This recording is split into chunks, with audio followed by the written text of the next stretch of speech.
Imagine करो एक दुनिया जहाँ ज़ोंबीज ने कब्जा कर लिया है और सड़कों पर तबाही मचा रहे हैं, लोगों को जिंदा खा रहे हैं। ये सीन ज्यादातर लोगों के लिए किसी नाइटमेयर से कम नहीं होगा, लेकिन इस आदमी के लिए ये सब कुछ उतना शॉकिंग नहीं है, क्योंकि उसकी जिंदगी पहले से ही एक ज़ोंबी की तरह चल रही थी। हर दिन वही रूटीन, काम, फिर घर जाकर थोड़ा सा सोना और अगले दिन फिर से वही साइकिल। ये सब कुछ शुरू हुआ था 3 साल पहले, जब उसने अपनी ड्रीम जॉब ज्वाइन की। उस वक्त लगा था कि अब लाइफ सेट हो गई है। ऑफिस के लोग फ्रेंडली थे, एनवायरनमेंट पॉजिटिव लग रहा था और पहले ही दिन उसकी मुलाकात हुई एक खूबसूरत लड़की साओरी से। ऐसा लगा जैसे सब कुछ परफेक्ट डायरेक्शन में जा रहा हो, लेकिन असली दुनिया हमेशा फैंटेसी जैसी नहीं होती। एक दिन एक ऑफिस पार्टी के बाद सब कुछ बदल गया। बाकी एम्प्लॉइज अचानक ही ज़ोंबी जैसे बिहेव करने लगे, बिना इमोशन के, बस काम पे काम। उस दिन के बाद उन्होंने 2 रातें ऑफिस में गुजार दी बिना घर जाए, और उससे भी 2 दिन तक घर जाने की इजाजत नहीं मिली। वही पल था जब उसने समझा ये कंपनी सिर्फ उसका इस्तेमाल कर रही है। अगली सुबह जब टेंडो उठता है तो उसे अपनी जॉब के लिए कोई एक्साइटमेंट या पैशन महसूस नहीं होता, लेकिन उसने इस फील्ड में यूनिवर्सिटी तक पढ़ाई की है, तो उसे लगता है कि इसे कंप्लीट करना उसका फर्ज है। कंपनी के कुछ अच्छे पॉलिसीज भी हैं, जैसे वेकेशन डेज जो कभी यूज नहीं किए जा सकते, अनपेड ओवरटाइम, अंडरपेड वर्कर्स और एक बॉस जो हमेशा चिल्लाता रहता है। और सबसे बड़ी बात, हेल्थ प्रॉब्लम्स जिन्हें लेकर किसी को कोई फर्क नहीं पड़ता। दूसरे साल तक टेंडो का हेल्थ खराब होने लगता है। सीवियर स्ट्रेस और फटीग उसकी बॉडी को तोड़ने लगते हैं, लेकिन बॉस उसके वर्कलोड को और भी बढ़ा देता है, जैसे उसकी हालत देख ही नहीं रहा हो। सिर्फ एक चीज है जो टेंडो को जिंदा महसूस करवा रही है, साओरी का ख्याल और ये उम्मीद कि शायद कभी उसके साथ एक चांस मिले। लेकिन हर गुजरता दिन और भी अनबेरेबल हो जाता है। अब तो सीईओ भी साओरी को टारगेट करने लगा है, और ये देखकर टेंडो की लास्ट बिट ऑफ सैनिटी भी चली जाती है। अब उससे समझ नहीं आता कि वो अब तक यहाँ क्यों काम कर रहा है। वो इतना मेंटली ब्रोकन हो चुका है कि एक दिन बिना सोचे समझे ट्रैफिक में चल पड़ता है। शायद कोई कार टकरा जाए और सब खत्म हो जाए, लेकिन उसकी किस्मत में वो भी नहीं लिखा होता। वो दूसरी जॉब भी नहीं ले सकता, क्योंकि उसे लगता है सब जगह हाल वही होगा, और अगर वो चला गया तो उसके साथी एम्प्लॉइज के लिए और भी बुरा हो जाएगा। तीसरे साल में टेंडो पर इतना प्रेशर आ चुका है कि हालत इतनी खराब हो जाती है, उसने एक बार तो ट्रेन के सामने जाकर अपनी जान देने की भी कोशिश की, सिर्फ इसलिए ताकि उसे काम ना जाना पड़े। उसकी जिंदगी अब पूरी तरह से एक ज़ॉम्बी की तरह चल रही थी। अब उसका माइंड सिर्फ एक ही लूप में फंसा हुआ है, काम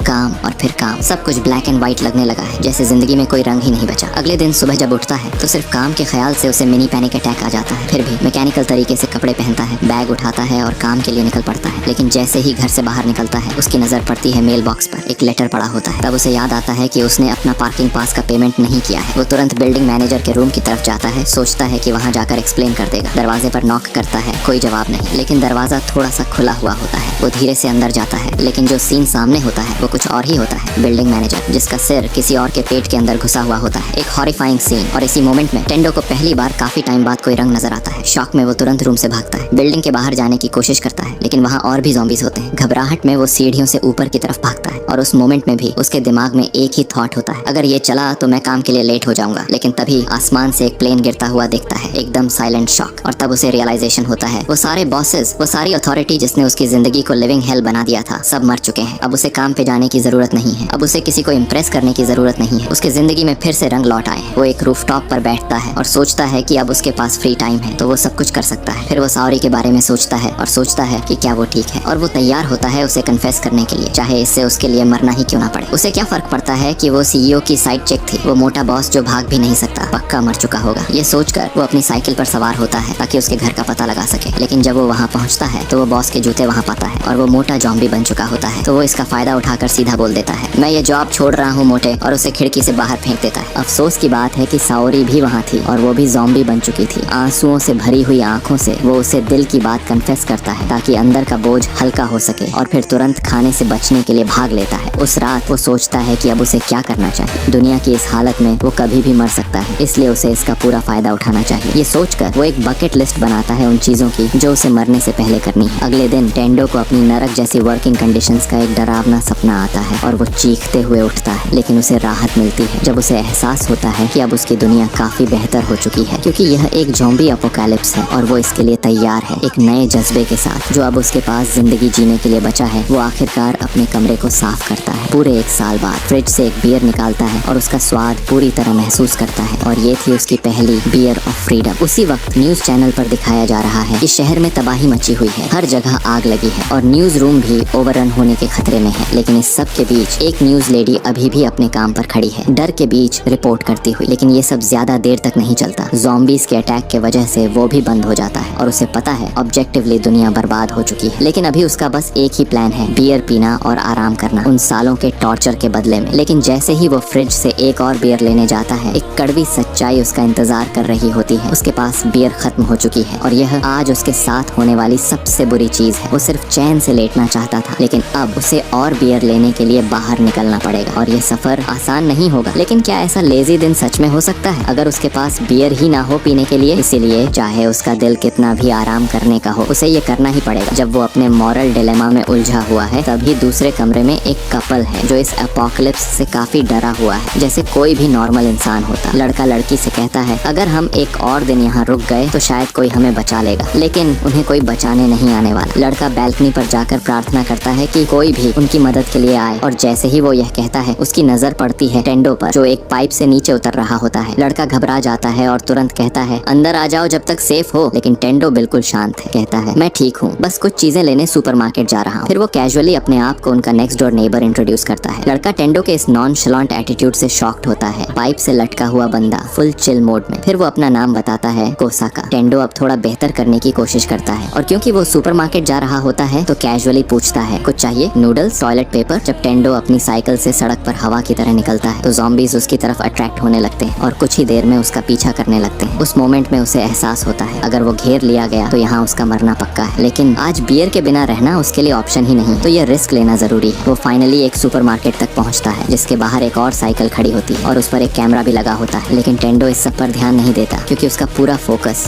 सिर्फ एक चीज पर है, बियर। वो दरवाजा तोड़कर अंदर घुसता है और बियर सॉन्ग गाते हुए शॉपिंग करना शुरू करता है। तभी उसकी नजर एक लड़की पर पड़ती है जो फ्रिज के पास खड़ी होती है। उस मोमेंट में उसे अपने ही गाए हुए सॉन्ग पर इंस्टेंट क्रिंज फील होता है। वो प्रिटेंड करता है कि कुछ हुआ ही नहीं, नॉर्मल रहने की कोशिश करता है, लेकिन लड़की कुछ भी नहीं कहती। और जब ऑकवर्ड साइलेंस ज्यादा लंबा हो जाता है तो टेंडो बात करने की कोशिश करता है, लेकिन लड़की बिना कुछ कहे उसके पास से गुजर जाती है। वो डेस्परेट होकर अपना कॉन्टैक्ट इन्फो देने की कोशिश करता है, लेकिन तभी फाइनली लड़की बोलती है, तुमने अपनी जान खतरे में डाल दी सिर्फ कुछ बियर्स के लिए, और ऐसे वक्त में तुमने पानी तक नहीं उठाया। और वो सोचती है कि ऐसे वक्त में जो लड़का समझदारी ना दिखाए वो सिर्फ एक बोझ है, और सबसे बुरा, उसने दरवाजा प्रॉपर्ली बंद भी नहीं किया। अब ज़ॉम्बीज़ अंदर आ रहे हैं। टेंडो लड़की को बचाने के लिए उसके सामने आने की कोशिश करता है, लेकिन लड़की उसे पीछे खींच लेती है और तभी एक ट्रक दीवार तोड़कर अंदर घुस जाता है और ज़ॉम्बीज़ उससे बस एक जबरदस्त इत्तेफाक से कुचल जाते हैं। टेंडो इस इंस्टेंट मिरेकल से बच जाता है, लेकिन वो इससे कुछ वैल्यूएबल सबक भी सीखता है। रिस्क एनालाइज करने से पहले कुछ मत करो और दरवाजा हमेशा बंद रखो। वो उम्मीद करता है कि वो लड़की से दोबारा कभी मिले, लेकिन अभी टाइम नहीं है इमोशनल कनेक्शंस के लिए। उसके साइकिल ट्रक के नीचे आकर बर्बाद हो चुकी है और अब ज़ॉम्बीज़ उसकी तरफ बढ़ रहे हैं। भागने का कोई रास्ता नजर नहीं आता, लेकिन तभी उसकी नजर एक स्कूटर पर पड़ती है। उसका नया भाग निकलने का जुगाड़ मिल गया है। राइड अपग्रेड हो चुकी है और इस नए मोड में उसके दिमाग में एक ख्याल आता है, अपोकलिप्स शुरू होने के वक्त रश आवर थी, तो सड़कों पर हजारों छोड़ी गई गाड़ियां होंगी जिनमें शायद अभी भी कीज हो। शायद मुझे इससे भी बेहतर कुछ मिल जाए। और जैसे ही वो यह सोच रहा होता है, उसकी नजर कॉर्नर में पड़ती है और अब उसके पास एक धमाकेदार गाड़ी है। वो फाइनली अपने अपार्टमेंट तक पहुंचता है और कोसाका के फ्लैट पर रुकता है, लेकिन जो वहाँ उसे मिलता है वो सिर्फ एक खून से लथपथ मंजर होता है। और उस पल उसे लगता है शायद वो कोसाका से दोबारा कभी मिल नहीं पाएगा। उस रात उसके दिमाग में एक बात घूमती है, कभी भी कुछ भी हो सकता है, लेकिन अगर ऐसा है तो भी वो पूरी तरह से जीना चाहता है और वो सब कुछ करना चाहता है जो काम के चक्कर में कभी नहीं कर पाया। वो गहरी सोच में डूबता है और लिखता है एक लिस्ट, एक प्लान, सब कुछ जो वो करना चाहता है। अगले दिन हम लड़की को एक पेंट हाउस में देखते हैं। वो अपनी सुबह की रूटीन शुरू करती है, 10 किलोमीटर ट्रेडमिल पर दौड़ती हुई, ज़ॉम्बी एपोकलिप्स को सर्वाइव करने के लिए पूरी तरह सीरियस अप्रोच के साथ। वो ज़ॉम्बीज के मूवमेंट का एनालिसिस करती है, लेकिन उन्हें ऑब्जर्व करने के लिए उसे नीचे जाना पड़ता है ताकि वो डेटा कलेक्ट कर सके। इसी वजह से वो पहले सुपरमार्केट गई थी, जहाँ उसकी मुलाकात टेंडो से हुई थी। वो पहले से ही मार्केट में क्रैश हुआ ट्रक और टेंडो का एनालिसिस कर रही है। फिर वो टेंडो के फुटेज देखती है जो उसने रिकॉर्ड किया था और सोचती है कि शायद उसका तरीका भी कुछ कम नहीं। दूसरे सर्वाइवर्स के बीच एक छोटी लड़की अपने पापा की मौत पर रो रही है। क्लब मैनेजर उस लड़की को संभालने की कोशिश करता है और कहता है, तुमने अब तक बहुत अच्छा किया है। लेकिन जब वो बात कर रहा होता है तब उसका एक आदमी आता है और बताते हैं कि ज़ॉम्बीज वापस आ गए हैं। मैनेजर लड़की से कहता है, तुम्हें कुछ करना होगा और मैं वापस आऊंगा। वो लोग बाहर निकलते हैं एक धमाकेदार तरीके से ज़ॉम्बीज का सामना करने के लिए और क्लब में बचे लोगों की रक्षा करने। इस बीच टेंडो अपनी नए मोटरसाइकिल के साथ अपनी बेस्ट लाइफ जी रहा होता है। वो शिंजुकू डिस्ट्रिक्ट आता है अपने बेस्ट फ्रेंड केंचो को ढूंढने के लिए। कुछ टाइम पहले टेंडो एक कूल बियर्ड उगाने की कोशिश कर रहा था, लेकिन जल्दी करने के चक्कर में मार्कर से ड्रॉ करने लगा, जो बिल्कुल वैसा नहीं दिखा जैसा वो चाहता था। फिर उसने बियर्ड हटा दी और शेव कर लिया। वो सोचता है आज क्या करूं, तभी उसे पता चलता है कि उसका उसका फोन मैसेज रिसीव कर रहा है। वो खुशी से झूम उठता है, मतलब इंटरनेट फिर से चल पड़ा है। पिछले 3 साल से जब से वो काम शुरू किया है उसके पास अपने पुराने दोस्तों से बात करने का मौका नहीं था। अब वो उनसे कैचअप करना चाहता है। वो अपने सब दोस्तों को मैसेजेस भेजता है और रिप्लाईज का इंतजार करता है, लेकिन धीरे धीरे उसे समझ आता है इंटरनेट इसलिए चल रहा है क्योंकि नेटवर्क ट्रैफिक बहुत कम है। इसका मतलब है उसके ज्यादातर दोस्त अब नहीं रहे। ये सोचकर उसका मन थोड़ा भारी हो जाता है। उसने अपने सारे वो साल दोस्तों के साथ हैंग आउट करने के बजाय बस ओवर टाइम काम करते गुजारे, जो कितना बेकार था। वो अपने कॉन्टैक्ट्स स्क्रॉल करता है और अपने एक दोस्त केंचो को देखता है। उसे पता है कि केंचो एक फाइटर है, इसलिए उसके लिए यह सोचना भी नामुमकिन है कि वो ऐसे ही मर जाएगा। इस बीच केंचो बस यूं ही मरने वाला था। वो इस कमरे में 3 दिन से फंसा हुआ था, सिर्फ पानी के साथ, और हॉलवे ज़ॉम्बीज से इतना भर गया था कि उसके पास भागने का कोई रास्ता भी नहीं था। और सबसे बड़ी बात, वो इस ज़ॉम्बी औरत के साथ फंसा हुआ था। वो वहाँ बैठा था, सोच रहा था कि शायद यही उसकी जिंदगी का अंत है। उसकी जिंदगी उसके सामने फ्लैश हो रही थी और उसे टेंडो के साथ कॉलेज के दिन याद आ रहे थे। उस वक्त टेंडो ने एक्चुअली केंचो को कॉल किया था और वो कॉल देखकर केंचो बहुत शॉक्ड हुआ। टेंडो ने उसकी लोकेशन पूछी और केंचो बताता है कि वो शिंजुकू में है, लेकिन टेंडो के लिए वहाँ तक पहुँचना मुश्किल था, बिना ज़ॉम्बीज के चक्कर में खाए जाए। फिर भी यह बात उसे रोक नहीं पाई, इसलिए टेंडो शिंजुकू की तरफ निकल पड़ा। रास्ते में उसे याद आता है कि वो केंचो से ड्रिंक्स पर मिलता था, लेकिन असल में केंचो एक सक्सेसफुल रियल एस्टेट कॉन्ट्रैक्टर था, अच्छी सैलरी, बॉसेस का प्रेज और एक सच्ची लव लाइफ के साथ। केंचो ने एक बार टेंडो से कहा था कि शायद उसे अपनी जॉब छोड़ देनी चाहिए, लेकिन उस वक्त टेंडो इतने गहरे रैबिट होल में था कि उसे यह बात समझ नहीं आई और वो उस पर गुस्सा हो गया। उनकी छोटी सी हैंग आउट जल्दी खत्म हो गई। टेंडो कभी माफी नहीं मांग पाया और अब वो तैयार है ये करने के लिए। इस बीच पहले वाले मैनेजर को अपने फाइनल मोमेंट्स का सामना करना पड़ा था। जब ज़ॉम्बीज धीरे धीरे उसके पास आते, वो मौत का इंतजार कर रहा था, लेकिन एक दरवाजे से आने वाला कार का हॉर्न उसके लिए काफी था। ज़ॉम्बीज डिस्ट्रैक्ट हो गए और वो बच गया। ये हॉर्न आवाज उन ज़ॉम्बीज को भी अट्रैक्ट करती है जो केंचो को उसके कमरे में पकड़ कर रखे थे, इसलिए केंचो फाइनली अपने बंधन तोड़कर आगे बढ़ पाता है। जब वो देखता है कि ज़ॉम्बीज थोड़ी दूर चले गए हैं, तभी टेंडो आकर चिल्लाता हुआ माफी मांगता है कि उसने पहले केंचो की एडवाइस नहीं मानी और जलन की वजह से दूरी बनाई। लेकिन उनकी यह चिल्ला पुकार ज़ॉम्बीज को फिर से अट्रैक्ट कर देती है और दोनों को रूफटॉप पर जाना पड़ता है। वहाँ पहुंचकर उन्हें यह समझ आता है कि ज़ॉम्बीज उनके पीछे आ गए हैं, मतलब अब वो फंस चुके हैं। केंचो सोचता है कि शायद ये उनका अंत है, लेकिन टेंडो उसे यूं ही हारने नहीं देता। टेंडो कहता है कि उन्हें रूफटॉप्स के बीच जंप करना होगा। केंचो को यकीन नहीं होता कि वो इतना बड़ा जंप कर पाएगा। टेंडो पहले कूदता है और सफल होता है। अब केंचो की बारी है और वो भी टेंडो से माफी मांगता है कि उसने पहले जलन का एहसास कराया था। सच ये है कि वो अपनी जॉब से नफरत करता था, एक ऐसा धोखेबाज जो लोगों को बुरे कॉन्ट्रैक्ट्स में फंसाता था। इसीलिए वो अच्छी चीजों का मजाक उड़ाता था ताकि अपने गिल्ट से बच सके, लेकिन असल में वो हमेशा से एक स्टैंड अप कॉमिक बनना चाहता था। टेंडो उसे कहता है कि अभी भी देर नहीं हुई है और केंचो को एहसास होता है कि अब गिव अप करने का वक्त नहीं है। वो दौड़ता है, कूदता है और किसी अजीब वजह से रास्ते में अपने सब कपड़े उतार देता है। जंप पूरा नहीं होता, इसलिए वो एक ऊंचे किनारे से लटक रहा होता है, लेकिन टेंडो उसे टाइम पर पकड़ लेता है। सबसे बड़ी तकलीफ तब होती है जब सीधा बॉल्स पर लगती है। फिर दोनों रात भर बिल्कुल नंगे होके पीते हैं, जैसे हर असली होमी करता है। अगले दिन टेंडो छत पर ज़ॉम्बी वीडियो गेम खेल रहा होता है, लेकिन जैसे ही वो गेम में मरता है और वो तुरंत वापस उसी झूले पर लौट जाता है जहाँ पहले लेटे हुए था। केंचो उसके लिए खाना बना रहा होता है और ये खाना टेंडो के लिए अब तक की सबसे बेस्ट चीज होती है जो उसने कभी टेस्ट की है। भले ही वो खाने से काफी खुश हो जाता है, लेकिन कहता है कि केंचो तो हर काम में ही एक्सपर्ट लगता है, इसीलिए तो वो हमेशा लड़कियों में पॉपुलर रहता है। लेकिन केंचो कहता है कि ऐसी कुकिंग स्किल्स तो नॉर्मल है और टेंडो की कमी शायद इसलिए है क्योंकि उसकी लव लाइफ कभी सेट ही नहीं हुई। टेंडो कसम खाता है कि वो आज किसी से डेट करेगा, लेकिन उसके ऑप्शंस इतना कहना ही काफी है कि वो बिल्कुल भी ठीक नहीं लगते। बाद में केंचो टेंडो की लिस्ट देख रहा होता है। वो थोड़ी अनरियलिस्टिक लगती है। सीरियसली क्या चांसेस हैं कि वो एपोकलिप्स के टाइम एक फ्लाइट अटेंडेंट से मिले, और उससे भी ज्यादा कि उसे वाइन और डाइन करने का चांस मिले। इसके लिए तो प्रॉपर कॉस्मिक अलाइनमेंट और एक मिरेकल चाहिए, लेकिन फिर भी टेंडो वही करेगा जो उसका दिल चाहता है, चाहे वो कितनी भी अनरियलिस्टिक क्यों न लगे। केंचो कहता है कि ठीक है, लेकिन लिस्ट में तो अभी तक 100 चीजें भी नहीं है। तो केंचो अपना एक ड्रीम ऐड करता है, स्टैंड अप कॉमिक बनने का, और इसके चक्कर में टेंडो को भी ये करना पड़ेगा। लेकिन क्योंकि टेंडो ने उसकी जान बचाई है, केंचो किसी भी चीज के लिए रेडी है, जो भी टेंडो सोच सकता है। ये बात सुनते ही टेंडो पूछता है, क्या हम मॉल जा सकते हैं मेगा फ्लैट स्क्रीन टीवी लेने के लिए? तो वो दोनों बाइक में बैठकर निकलते हैं टीवी लेने, लेकिन वहाँ पहुँचने से पहले उन्हें एक फ्लेमिंग डेड एंड मिलता है। वहाँ एक फायर फाइटर भी ज़ॉम्बी बन चुका होता है और चीजें और भी बुरी हो जाती हैं जब एक ट्रक उनकी तरफ आ रहा होता है। केंचो बिल्कुल फ्रीक आउट कर रहा होता है। टेंडो को फ्लैशबैक आता है बियर रन के वक्त क्या हुआ था, और तभी उसके दिमाग में टैंकर जंप करने का एक क्रेजी आइडिया आता है। हाँ, क्रेजी आइडिया है, लेकिन केंचो कोई बेटर आइडिया नहीं दे रहा होता। वो टैंकर के ऊपर से कूद जाते हैं, लेकिन पीछे से टैंकर फट जाता है, जैसे किसी आग के भंडार में धमाका हो गया। आग इतनी तेजी से फैलती है कि उन्हें अंडरग्राउंड मॉल में घुसना पड़ता है सिर्फ जिंदा बचने के लिए। लेकिन अंदर हर तरफ ज़ॉम्बीज ही ज़ॉम्बीज हैं और बाहर जाने का कोई रास्ता नहीं। तो दोनों बिना सोचे समझे मोटरसाइकिल से कूदते हैं और एक पास के स्टोर की तरफ भागते हैं, जिसका दरवाजा थोड़ा सा खुला होता है। ज़ॉम्बीज उनके पीछे होते हैं, लेकिन वो स्टोर के अंदर घुस जाते हैं और दरवाजा जोर से बंद कर देते हैं, एक जंबी की उंगलियों पर। और तभी एक फ्लैशलाइट जलती है। दोनों मुड़कर देखते हैं और सामने खड़ी हैं 3 लड़कियां और एक आदमी जो डर के मारे चुप है। वो लोग पहले थोड़े डिफेंसिव होते हैं। उन्हें डर होता है कि कहीं टेंडो और केंचो इन्फेक्टेड तो नहीं, लेकिन जब दोनों कहते हैं कि वो सेफ हैं, केंचो खुशी से झूम उठता है। वो लड़की समझ नहीं पाती कि केंचो इतना खुश क्यों है जब सबके आसपास ज़ॉम्बीज भटक रहे हैं, लेकिन कम से कम ये एक कन्वीनियंस स्टोर है और एक बात तो पक्की है, वो लोग जल्दी भूखे नहीं मरने वाले। अगर उन्हें इस सिचुएशन से निकलना है तो ये बात क्लियर है, ये काम होश से नहीं दिमाग से होगा। सब लोग स्टोर के अंदर कुछ स्नैक्स और बियर्स ढूंढने लगते हैं और फिर एक जगह बैठकर उसे शेयर करना शुरू कर देते हैं। तभी एक लड़की कैजुअली पूछती है, क्या आप दोनों अपना इंट्रोडक्शन दे सकते हो? केंचो चिल मूड में अपना नाम बताता है और टेंडो का भी, लेकिन कोने में बैठा हुआ आदमी अभी भी उलझन में दिखता है। वो लड़कियों की तरफ देखकर पूछता है, तुम सब एक दूसरे को जानती हो? लड़कियां थोड़ा टेंस होकर इंट्रोड्यूस करती हैं। मैं राइका हूँ, ये माकी है और ये युकारी। केंचो इंटरेस्ट लेकर पूछता है, तुम लोग एक दूसरे को कैसे जानती हो? राइका जवाब देती है, हम साथ काम करती हैं, हमारी फ्लाइट जस्ट जापान में लैंड हुई थी, मतलब फ्लाइट अटेंडेंट्स। और तभी यह सब शुरू हो गया। केंचो की आंखों में चमक आ जाती है फ्लाइट अटेंडेंट्स सुनकर, और उसी मोमेंट पर टेंडो को रियलाइजेशन हिट करता है, ये है उसका गोल्डन चांस, एक फ्लाइट अटेंडेंट को वाइन एंड डाइन करने का। लेकिन तुरंत ही वो देखता है सब लोग क्लियरली अपसेट, टेंशन हाई है, और उसी सेकंड उसे यह भी रियलाइज होता है कि उसके पास इस मोमेंट का फायदा उठाने का कोई मौका ही नहीं है। वो युकारी के पास जाकर उसे बात करने की कोशिश करता है, लेकिन भाई ऐसे मामले में उसकी स्किल्स बिल्कुल जीरो हैं। वो सोचता है अब क्या करूं, और हेल्प के लिए केंचो की तरफ देखता है, लेकिन केंचो तो ऑलरेडी वहाँ होता है फुल चार्म मोड में, माकी को इम्प्रेस करते हुए। जैसे ही टेंडो खड़ा होकर उसका जादू चलते देखता है, केंचो उसकी तरफ देख के एक शातिर स्माइल देता है, बस उसे जलाने के लिए। टेंडो कंफ्यूजन में फनी बनने की कोशिश करता है और पूरी बोतल बियर पी जाता है, और बस सब लोग पार्टी मोड में आ जाते हैं। बाद में टेंडो अपना पेट साफ कर रहा होता है जब युकारी उसे देखने आती है। वो सोचता है शायद अभी भी मेरे पास चांस है। राइका अभी भी पी रही होती है और अपना गुस्सा उस आदमी पर निकाल रही होती है जो डर के मारे एक कोने में छुपा होता है। तभी हमें यह हॉरिफाइंग सच पता चलता है, वो आदमी पहले ही ज़ॉम्बी से कटा जा चुका था, लेकिन उसने किसी को कुछ बताया ही नहीं। जब राइका बकवास करती रहती है, वो आदमी नीचे से निकल आता है। वो सोचती है कि शायद वो उसे जबरदस्ती करने की कोशिश कर रहा है, लेकिन वो उसे ऐसा करने नहीं देगी। लेकिन असल में वो ऑलरेडी ज़ॉम्बी बन चुका था और अब उसके एक्शंस उसके अपने कंट्रोल में नहीं थे। उसके चीखें पूरे स्टोर में गूंज उठती हैं, जो केंचो और माकी को भी जगा देती हैं। माकी का दिमाग इतना फिरा हुआ है कि वो उस चीख की भी परवाह नहीं करती जो उसने अभी अभी सुनी है। टेंडो अभी भी बाथरूम में होता है युकारी के साथ। वो पोलाइटली उसे बात करने की कोशिश करता है, लेकिन युकारी क्लियरली मना कर देती है और कहती है कि उसका पहले से एक बॉयफ्रेंड है। केंचो और माकी नीचे जाते हैं राइका को चेक करने के लिए। माकी अभी भी थोड़ी सी होश में नहीं लग रही होती, लेकिन जैसे ही वो दोनों राइका को ज़ॉम्बी बना हुआ देखते हैं, राइका अचानक माकी पर अटैक कर देती है और उसका चेहरा चीर डालती है। फिर वो केंचो पर हमला करने की कोशिश करती है, लेकिन केंचो तुरंत एक सूटकेस उठाता है और उसकी टांगें तोड़ देता है। लेकिन वो बूढ़ा आदमी वहाँ नहीं होता। ऊपर टेंडो और युकारी अपनी जॉब्स के बारे में बात कर रहे होते हैं। जब दोनों एक इमोशनल कनेक्शन बना रहे होते हैं अपने सपनों के बारे में दिल से बात करते हुए, लेकिन तभी वही बूढ़ा आदमी अचानक सीढ़ियों से नीचे आता है और युकारी को काट लेता है। टेंडो तुरंत रिएक्ट करता है और उसे सीढ़ियों से नीचे धक्का दे देता है, लेकिन वो युकारी को वहाँ छोड़ना नहीं चाहता और उसके पास कोई रास्ता नहीं होता क्योंकि वो जल्दी ही ज़ॉम्बी में बदल जाएगी और वो बूढ़ा आदमी अभी भी जिंदा है। टेंडो आंखों में आंसू ले भाग जाता है और केंचो से मिलता है, जिसके पास उसके लिए एक सरप्राइज होता है। उसने एक फ्लैट स्क्रीन टीवी उठा लिया होता है और मिशन कंप्लीट। दोनों मोटरसाइकिल पर चढ़कर वहाँ से निकल जाते हैं और टेंडो अभी जो कुछ हुआ उसके बारे में सोच रहा होता है। वो डिसाइड करता है कि अपना सपना हमेशा याद रखेगा और उसे अपनी लिस्ट में लिख लेता है। जब टेंडो छोटा था वो एकदम यंग जॉन विक जैसा था। अपर क्लासमैन से लड़ना उसका रोज का मॉर्निंग रूटीन बन चुका था और यह सब सिर्फ एक कुत्ते के लिए। वो उस टाइम एक सुपर हीरो की तरह फील करता था, लेकिन फिर रियलिटी ने उसका सपना तोड़ दिया। बाद में केंचो न्यूज चेक करता है और वो कंफर्म करता है जापान पूरी तरह से बर्बाद हो चुका है, लेकिन एक होप की किरण अब भी बाकी है। मिलिट्री ने कुछ सिक्लूडेड गांव को पहाड़ों में सिक्योर कर लिया है। ये सुनकर टेंडो के दिमाग में सिर्फ एक ही थॉट होती है, मेरा परिवार सेफ हो सकता है, क्योंकि वो जापान के सबसे ज्यादा सिक्लूडेड गांवों में से एक में रहते हैं। थोड़ी देर बाद जब टेंडो केंचो के नए शुरुआत के लिए उसके बाल कलर कर रहा होता है, वो अनाउंस करता है, मैं जॉन विक बनने वाला हूँ। हाँ, टेंडो अब एक ऐसा आदमी बनने जा रहा है जो लोगों को ज़ॉम्बीज से बचाता फिरेगा। केंचो थोड़ा डाउट में होता है क्योंकि उनके पास कोई गन्स या हथियार नहीं है, लेकिन टेंडो के पास ऑलरेडी एक प्लान होता है और लिस्ट में एक नए आइटम ऐड की जाती है, सुपर हीरो बना। बाद में टेंडो और केंचो निकलते हैं अपने अगले मिशन पर, एक एक्वेरियम की तरफ। लेकिन जैसे ही वो वहाँ पहुँचते हैं, जगह बिल्कुल खौफनाक लग रही होती है। पूरा एक्वेरियम बर्बाद हालत में होता है, सारे वर्कर्स इसे छोड़कर जा चुके होते हैं। पास के फिश टैंक्स आधे खाली होते हैं और कुछ में बस